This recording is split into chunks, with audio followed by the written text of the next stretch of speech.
Hello everyone, how are you all? So today we will discuss question based upon sufficiency. So जैसे कि मैंने आपको sufficiency की conditional distribution वाली definition बताई थी, so उसका यूज करके हम लोग पता कर सकते हैं कि t हमारा कोई भी स्टैटिस्टिक अगर गिवन है तो वो सफिशिएंट है या नहीं है. सो उसका ही आज हम लोग यूज करके ये क्वेश्चंस को सॉल्व करेंगे. सो देखिए ये क्वेश्चन कहता है if x1 x2 are IID Poisson theta then prove that x1 plus 2x2 is not sufficient for theta.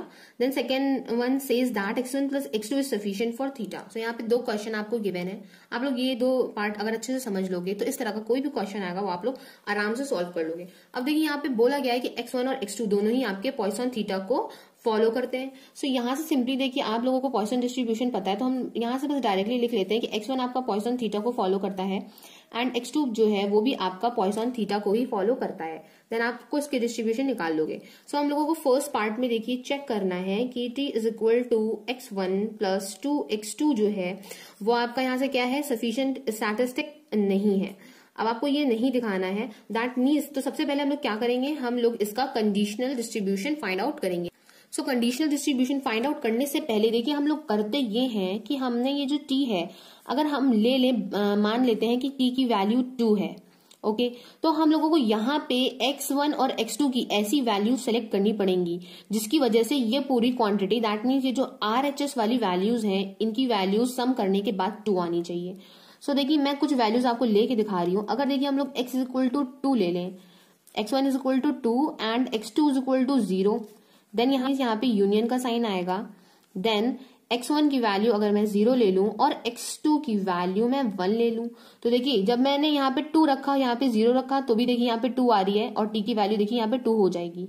Okay और यहाँ पे देखिए अगर मैंने ये कंडीशन अप्लाई करी और मैंने x1 की वैल्यू 0 रख दी यहाँ पे और x2 की वैल्यू मैंने क्या रख दी, 1 रख दी, तो यहाँ से देखिए ये 0 हो गया, यहाँ पे 1 इंटू 2 हो जाएगा. दैट मीन्स अगर ये कंडीशन मैं लेके चलूं या फिर मैं ये कंडीशन लेके चलूं तो दोनों ही केस में t की वैल्यू 2 आ रही है. अगर आप यहाँ से 3 भी ले लोगे तो 3 लेने के बाद अगर आप यहाँ पे 3 लेने के बाद आपको x1 की वैल्यू 1 लेनी पड़ेगी, x2 की वैल्यू भी 1 लेनी पड़ेगी.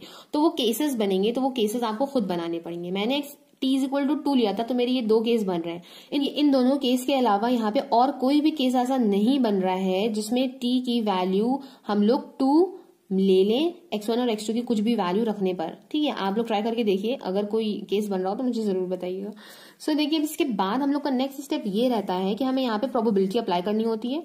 Probability t is equal to 2 is equal to probability. अब आपको पता है x1 और x2 दोनों ही इंडिपेंडेंट हैं तो probability x1 is equal to 2 हो जाएगा सेपरेट और ये दोनों इंडिपेंडेंट है तो ये दोनों मल्टीप्लीकेशन में आ जाएंगे तो probability x2 is equal to 0 हो जाएगा. अब देखिए यहाँ पे यूनियन का साइन है तो यहाँ पे जब हम लोग प्रोबेबिलिटी का इसका पूरा यूनियन का फॉर्मूला खोलेंगे तो क्या हो जाएगा, probability of a plus probability of b. तो यहाँ पे जब प्रोबेबिलिटी लगेगी ये दोनों इंडिपेंडेंट है तो ये भी ऐसे हो जाएंगे, probability x1 is equal to 0, probability x2 is equal to 1 हो जाएगा यहाँ से.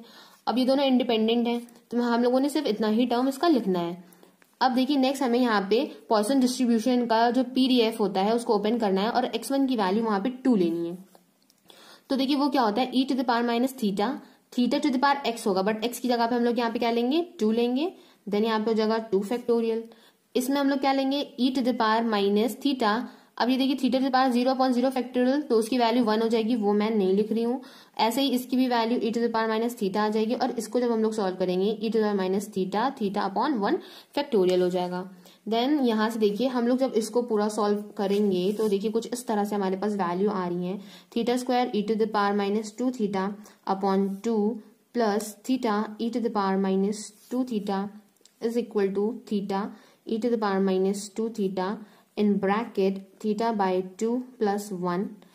देन यहाँ पे देखिए जब मैं इसको सॉल्व करूंगी तो ये हो जाएगा theta e to the power minus 2 theta by 2. Then bracket में यहाँ पे क्या बचेगा, थीटा प्लस 2 बचेगा. सो अब देखिए हम लोगों को probability t is equal to 2 पता चल गया. अब हम लोग इस पे ही कंडीशनल डिस्ट्रीब्यूशन इसका फाइंड आउट करेंगे. सो कंडीशनल डिस्ट्रीब्यूशन देखिए हम लोग जो फाइंड करते हैं तो आपने देखा था ऊपर क्या होता है, probability x1 x2 xn. That means ऊपर जो सैंपल वैल्यूज होती है हम वो लेते हैं और नीचे गिवन t में हम लोग जो स्टैटिस्टिक होता है t वो लेते हैं. तो यहाँ पे सैंपल वैल्यूज देखिए x1 और x2 ही गिवन थी तो हम लोग यहाँ से देखिए x1 x2 की वैल्यू या तो ये है या तो हमने ये ले रखी है. तो इन दोनों में से कोई भी एक वैल्यू हम लोग ले लेंगे. तो मान लीजिए हमने ये वैल्यू ले ली x1 is equal to 2 comma x2 is equal to 0 given यहाँ पे t स्टैटिस्टिक होगी हमारी, जिसकी वैल्यू हम लोगों ने क्या ली हुई है, 2 ली हुई है। सो आपको ये लेना है, ये आपका क्या है, कंडीशनल डिस्ट्रीब्यूशन है। अब इसको सॉल्व आउट करने के बाद अगर ये आपका थीटा पे डिपेंड कर रहा है, दैट मीन्स कि ये आपका सफिशिएंट स्टैटिस्टिक नहीं होगा। अगर ये इंडिपेंडेंट हो जाएगा थीटा से, दैट मीन्स कि t will be your sufficient statistic for theta. So अब देखिए यहां से आपको पता है, इसको हम लोग न्यूमरेटर में इंटरसेक्शन के फॉर्म में लिखेंगे। तो probability x1 is equal to 2 यहाँ पे हो जाएगा, then x2 is equal to 0 हो जाएगा। उसके बाद हम लोग यहाँ पे इंटरसेक्शन लगाएंगे और यहाँ पे हो जाएगा t is equal to 2। Then यहाँ पे डिनोमिनेटर में हमारा क्या हो जाएगा, probability t is equal to 2। इस तरह से ही हम लोग कंडीशनल डिस्ट्रीब्यूशन को ओपन करते हैं। अब देखिए इंटरसेक्शन का मीन्स होता है कि इन दोनों में कॉमन क्या है।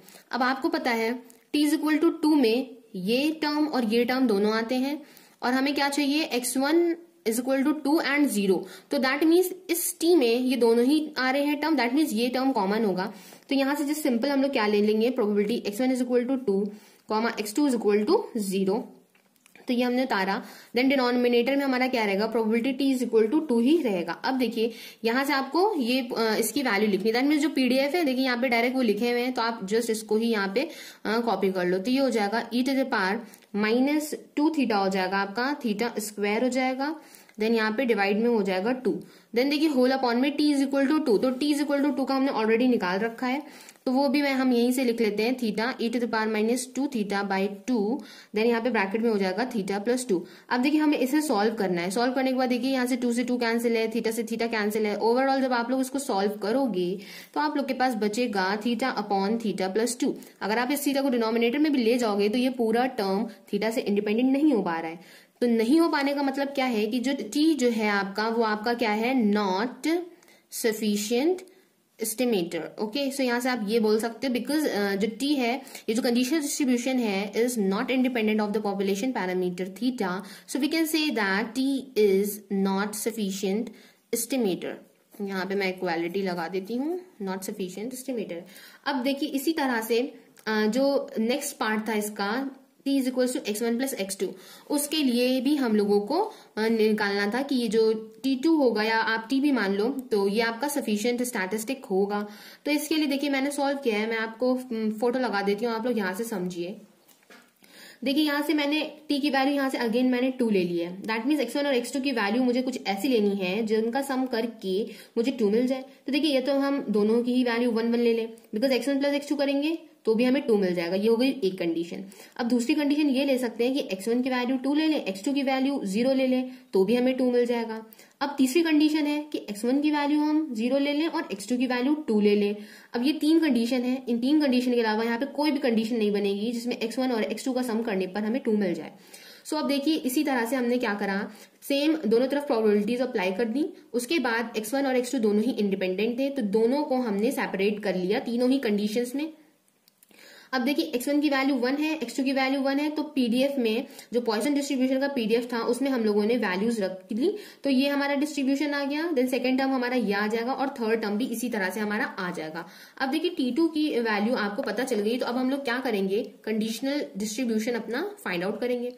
सो कंडीशनल डिस्ट्रीब्यूशन में देखिए हम लोग न्यूमरेटर में क्या लेते थे, x1 और x2 जो वैल्यूज गिवन होती थी वो लेते थे। तो उसमें से आप 1 भी ले सकते हो, 2 0 भी ले सकते हो, 0 और 2 भी ले सकते हो, वो आपके ऊपर डिपेंड करता है। तीनों से ही आपके आंसर्स सेम आएंगे। सो यहाँ से मैंने लिया है x1 is equal to 1, x2 is equal to 1, given t is equal to 2। अब इन दोनों का जब मैं इंटरसेक्शन निकालूंगी तो x1 is equal to 1, x2 is equal to 1 ही कॉमन आना है।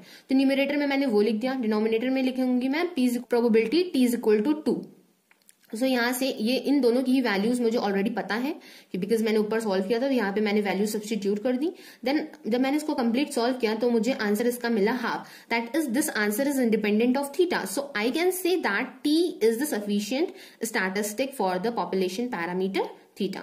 सो यहाँ से ये क्वेश्चन हो जाता है कंप्लीट। आई होप कि ये दोनों ही पार्ट आपको बहुत अच्छे से समझ में आए होंगे, और अगर समझ में आए हों तो वीडियो को लाइक कर दीजिए, कमेंट कीजिए, मुझे कमेंट करके बताइए, एंड बाकी अपने फ्रेंड्स को भी शेयर कीजिए। And thank you for watching my video. Have a nice day.